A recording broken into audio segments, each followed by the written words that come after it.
મારું નામ વિનુભાઈ વીરડા। વિનુભાઈ, શું તમારી સાથે ઘટના બની ને તમે શું પોલીસ ફરિયાદ નોંધાવી?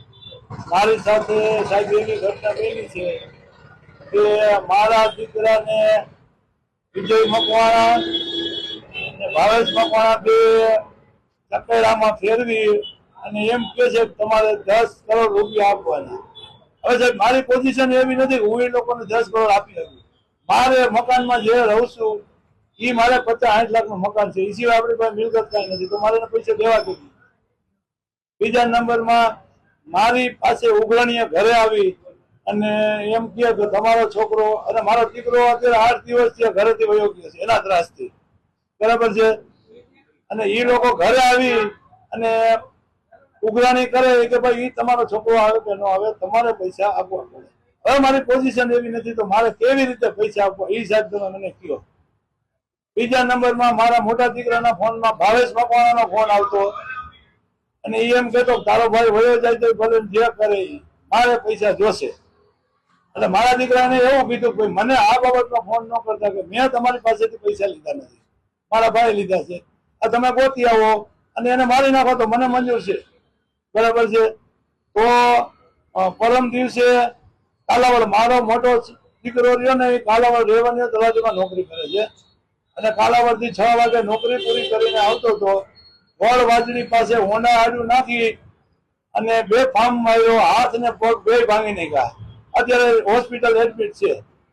હવે સાહેબ તમે કહો અમારે કેવી રીતે? અને બીજું સાહેબ હું કમિશનર સાહેબને વિનંતી કરું છું અને ગૃહમંત્રીને વિનંતી કરું છું આના ત્રાસમાંથી અમને મુક્ત કરાવો। કેટલા રૂપિયા વ્યાજે લીધા હતા? વ્યાજે લીધા આ લોકો એમ કે છે કે 1 કરોડ લીધા હતા, બરાબર છે, અને 10 કરોડ કર્યા, અત્યારે 10 કરોડ માંગે છે અને ભાવેશ મકવાણા 1 કરોડ ને 80 લાખ માંગે છે। હવે એવી આપણી પોઝિશન સાહેબ નથી, મારે કેવી રીતે દેવા? અને પૈસા દીધા ત્યારે મને એવું નથી કીધું તમારા છોકરાને 5 રૂપિયા આપી છે, મને પૂછ્યું તો હું 5 રૂપિયા દેવા ન દે। અને છોકરો મારો વ્યવસ્થિત છે પણ ચકેડામાં ફસાયો, એ ટ્યુશન ક્લાસ ચલાવે છે, કોઈ રેડિયર કે એવો છોકરો મારો છે નહીં, રખડું નથી સાહેબ, બરાબર છે। ભાવેશ મકવાણા કોણ બીજાની તો અત્યારે આપણે કઈ ખબર નથી, પણ ગયા વર્ષનો એક કિસ્સો હતો ગામડાનો, એ લોકોએ 2-3 કરોડ લીધા હતા જમીન વેચી, એ ગામડે રહે છે એના ગામના જ હતા, એટલે આપણે બહુ ખ્યાલ નથી એમ, અમે તો વાતો સાંભળ્યું કે આ લોકો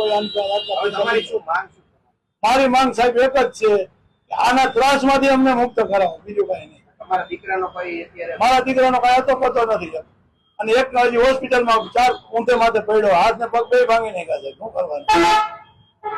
માણસો દ્વારા ભંગાવી નાખ્યા, એ સિવાય કોઈ બીજો રસ્તો ના। અમારે સુસાઇડ કરવાની ઘર આખાને શું કરવાનું? અમારા પરિવાર ઉપર એટલું જોખમ છે અત્યારે, તો અમે ડેરી બારે નીકળતા નથી।